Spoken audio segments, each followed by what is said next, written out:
A dog named Indy moves to a country house with his owner. Almost immediately, Indy starts seeing strange shadows in and around the house, and then notices that his owner is slowly changing, as if being possessed by some evil force. There are different ways to experiment within the horror genre. You can look for unconventional plot twists and atypical themes, or you can focus not on the content, but on the form. Last year, we saw the slasher film In a Violent Nature, where we witnessed everything through the eyes of a resurrected killer. A few months later, Steven Soderbergh released the supernatural horror Presence, shot from the perspective of a disembodied spirit. And now we are presented with the thriller Good Boy, whose main character is a dog. It sounds like $1 million idea, obvious and organic. The protagonist of a horror film should always be significantly outmatched by the evil force, and in that sense, a four-legged pet is a real find. It sees, hears, and senses more than a human, but can't even tell anyone or ask for help. The perfect horror protagonist, helpless and vulnerable.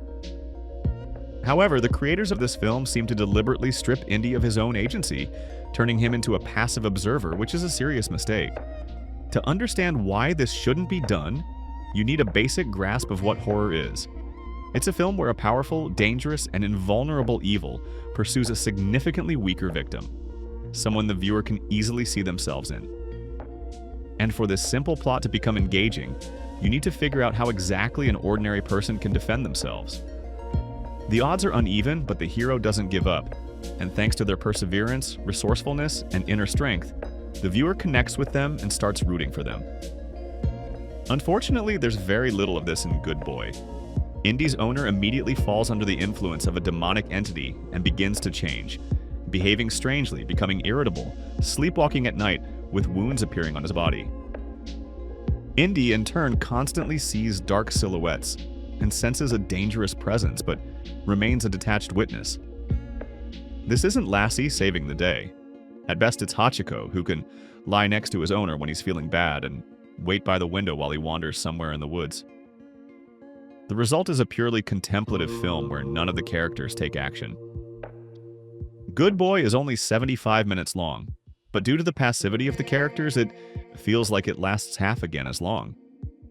So, where do the high ratings from critics and mostly positive reviews from audiences come from?